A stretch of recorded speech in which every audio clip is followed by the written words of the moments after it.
How do you follow that?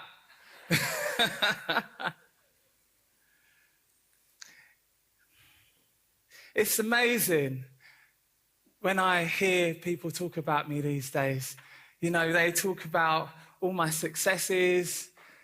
People want to be associated with me. That's a weird thing. And people are always talking about the successes, how many lives we've changed through SOS, the things that we're doing now. No one talks about the failures. No one talks about the times where I encountered challenge after challenge. And it's funny because now if I say to people, I've got an idea, people reach for that notepad and pen, they want to jot down ideas because they actually are ready to listen, they're ready to believe in what I'm saying to them. But there are some people that know the real me and know that actually not too long ago I was the person that many people wouldn't have listened to, wouldn't have believed. We're talking about moments that change lives. And I'm going to share with you some key moments that changed mine. Let me take you back to 2001. The man you see before you today was actually in custody. I was a dropout. I got involved in group activity and I got sent down for 12 years originally for a drug-related offence. In custody, I've got to tell you, it's nothing that anyone's ever known. I know the headlines say, well, it's a hotel, it's a holiday camp. Well, I've got yet to stay in a hotel where I can touch the toilet bowl from my bed. Although some of you, if you're students, you might be used to it with the student accommodation. But nothing prepares you for the reality of custody. And for me, it was a massive wake-up call. You know, I struggled. But the reality was that if you spoke to my family, they would have said the same thing. They would say, like, nothing prepared us for what you put us through.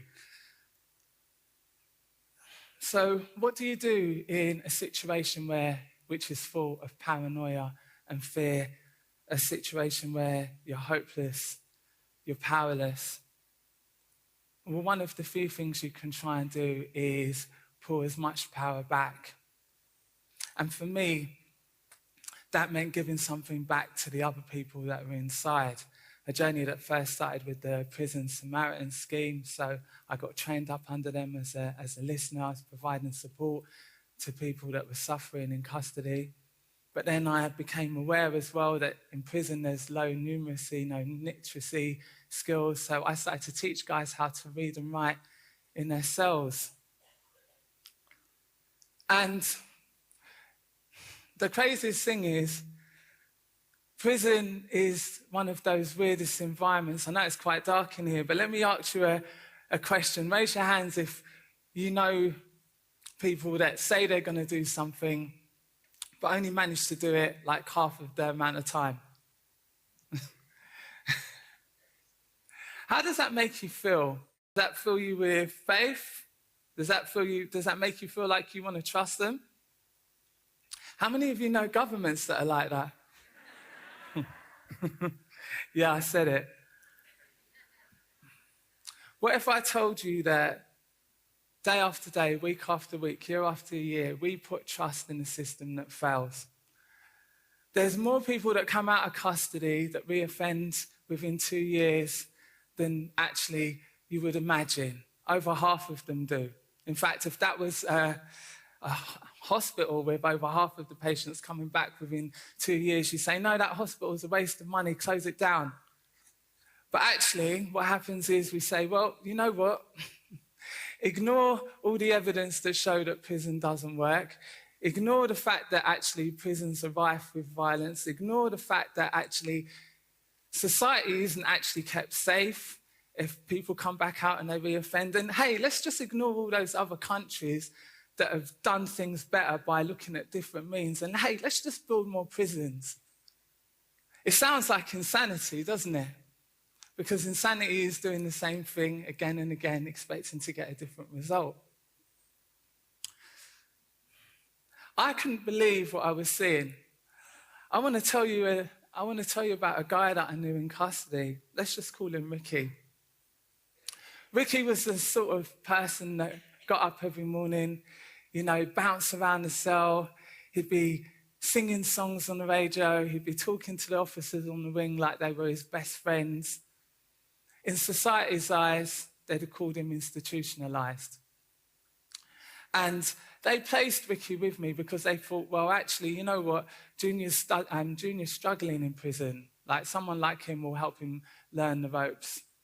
But what they wasn't expecting was the more Ricky and I communicated is the more I realised that actually the underlying issues were not being addressed. You see, in the eyes of the state, Ricky was being sent down for an assault, very serious assault. But actually the underlying issue was that Ricky was, a drug addict. He was struggling. But the way that the system works is it only treats you for your index offence. So they had him on all the anger management courses, but nothing was being done to address his addiction. And the thing was, the more Ricky and I spoke, the more I could see this. Ricky started to confide in me that he had a girlfriend and she was pregnant, and I immediately thought, well, actually, you know what? I've got to try and do something here. This cycle's got to change somehow. So I got Ricky to confide in me. I said to Ricky, you're going to have to trust me, but also you're going to have to trust the prison system. You're going to have to confide in them and tell them what happened, what's going on for you. You're going to have to make some concrete steps, man, to break your habit. So he's like, okay, all right, I'll do it. I said, great, wicked. And, the most amazing thing happened. To the system's credit, Ricky went and told the wing guards. They got him off the wing. They got him on the drug rehabilitation. I thought, right, boom, that's it. I'm not going to see him again. That's it. He's going to be out. He's going to be sorted. Months went by. I thought, great, brilliant. One day I'm in the chapel, and in walks Ricky. What happened? Well, it turns out that he got released. They had him on Subutex and methadone prescription, and something as simple as the methadone prescription didn't follow him out into the community. So what happened, the doctors didn't want to make a prescription, and he ended up gurning, went home, beat up his girlfriend lost the baby, and now he was back inside. Something as simple as the prescription didn't follow him. I couldn't believe it. And the only thing that was more shocking than that was that now my eyes were open. I was more alert than ever before. I started to see, actually, when people were coming, what's the matter? How comes you're back in? Well, no, I didn't have somewhere to go. Oh, what happened to you? How comes you're back inside? Well, I had to survive on the discharge grant. That's another thing. The discharge grant that they give you from custody, £57. You've got to survive on that for 3 weeks. Yeah. It sounds like one of those survival challenges, doesn't it? Yeah? How many of you could survive on £57 for 3 weeks? I don't think anyone should. And the more I started to see, I saw people getting released on the Friday, they're back in by the Wednesday. And it just made me more and more resolved to do something about it. So you see, this is what it boils down to, taking time out to understand what's actually going on. And here's the thing, there's a saying that says that success is where preparation meets opportunity. I'd like to add another bit to that. I think just as much can happen when people actually believe in you. I had an amazing lady. I'm going to name her. Her name's Debbie Leach. She was the head of education and training in the prison that I was in, and she believed in me. She decided that she would give me a chance, and she orchestrated a meeting between myself and St. Giles. St. Giles Trust is a London-based charity with a national reach. They've always focused on working with society's most vulnerable. I was able to propose a model, and I'll be honest with you, I harassed them, I stalked them, I chased them down, and she orchestrated a meeting. I was able to propose a new model of working with not only young people involved in gangs, but young people caught up in what we call criminal lifestyle choices. That project I developed is called SOS, and SOS is the largest ex-offender-led project of its type now in the country.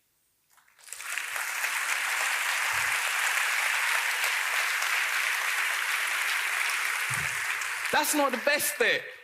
See, the best bit was, thanks to that project, people like Ricky were going to be met by someone like me.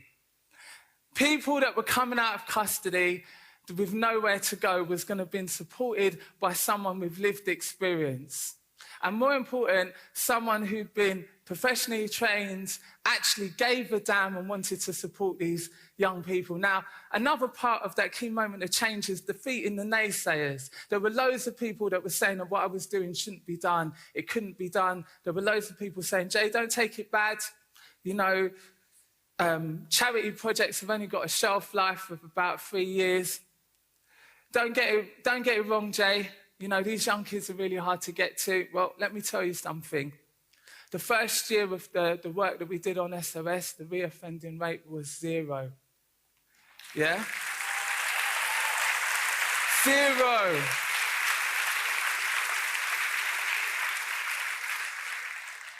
And to this day, SOS is now 13 years of age.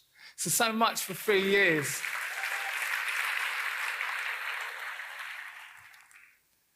But that still, by itself, isn't the best bit.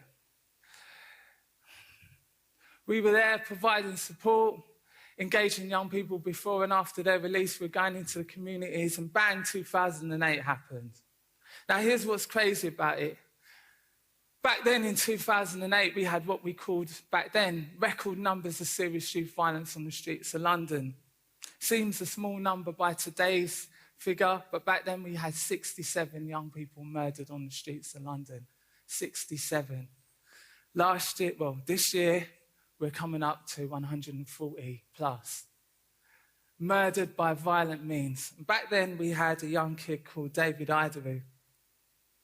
He was murdered less than 500 yards from his front door. Wasn't murdered through gangs, had nothing to do with gangs. This was about school rivalry. Young kids saw him, recognised the school blazer, had a knife, and it went down, and he lost his life. I sat down with that mum. I can't tell you how inconsolable her tears were. Inconsolable. I went along to his funeral, and I saw a young person out of this moment of sadness, this moment of despair. I saw young people turning it into triumph. They were standing up, saying, you know what, that's it for me and gangs. That's it. I'll never carry a knife again. That's it. I'll stop associating with these friends that I call friends. Me and the mum sat down afterwards. She said to me, you know, Junior, it's amazing what you're doing, but my son wasn't murdered over gangs. Why aren't you going into schools? Why aren't you doing the prevention work? Why aren't you talking to the young people? I was so aggrieved. But I went to work. I had to do something about it. You know? I went home and I started designing a school project. SOS Plus was born. It sounds weird, but officers that were local, the ones, some of them of which were involved in my arrest, were the actual ones that gave us first access to the schools to get into. They believed in what I was saying. Yeah, Junior, you want to go into schools, we'll set you up. And that was it. Boom. SOS Plus. SOS Plus is, again, we're using trained ex-offenders, but we're going into schools, and we're not about scaring the kids straight. We're actually there to impart real tools that the young people can use on a day-to-day basis. So we cover everything from peer pressure, involvement in gangs, carrying of knives, exploitation, county lines, impact on communities, impact on victims, and everything in between. As of last year, for the last year alone, we reached over 24,000 young people.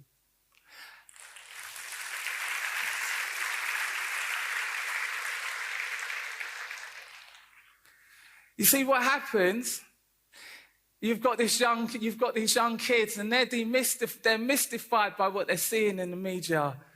Because from the stuff that we're seeing, actually gangs and trapping and shotting drugs is sexy. They have to hear that it's a different way because no one's telling them the reality. You might have a parent that says to her child, look, you know what, the stronger person, they're the ones that walk away. But when you're in a classroom and you see that kid in that kid's eyes, you know, like, actually, they know that they're going to be recorded. The last thing that's going through that young kid's mind is walking away. What this takes then is someone not to just say, right, put the knife down, not to say turn your back on your associations, but actually to say to them, well, listen, you're going to have to make some tough choices. The tough choices might mean that actually you might be seen as a bit of an outcast, but the reality is you might have actually extended your life. Half of this game now is about stopping the young kids entering into the criminal justice system in the first place. Because once a kid has got a criminal record, their life is altered irreparably. We are still in a society where once someone gets a criminal record, they've got the mark of Cain. They can't be trusted. They can't be believed. In fact, their goals, their ideals go from being up here to being down here. And what I'm always saying is, if they're not talking to the right people, if they're not talking to informal educators such as ourselves or parents or the people in the community, who are they listening to? Who are they talking to? Their friends? Their friends are people that are going to say to them, no, this is the right thing to do. Just jog on with it. Or even this whole thing now that's pervading our society of this no-snitch culture. This all has to change. This all has to change. And what's absolutely incredible about this is that society, as well as the judicial system, in many ways is still living in dated values. We're too busy concerning ourselves as seeing that kid as not belonging to us. That's somebody else's problem. That child is someone else's child. So therefore, and that's not happening in my community. So actually, why should I care about that? Nah, we actually have to move ourselves, change our consciousness, see every single child as our own. Because it's only when we move into that state can we actually see real life changes that are going to not only transform ourselves, but transform communities. And it's only when children are involved, because after year, they've been disenfranchised. They've been on the receiving end of the removal of investment. We need to put that investment back, because only when we help them change their narrative will we see the changes that we need to see within our society as a whole. So my challenge to you is, do you see the moment as yours to change, or do you see the moment as someone else's? Thanks very much.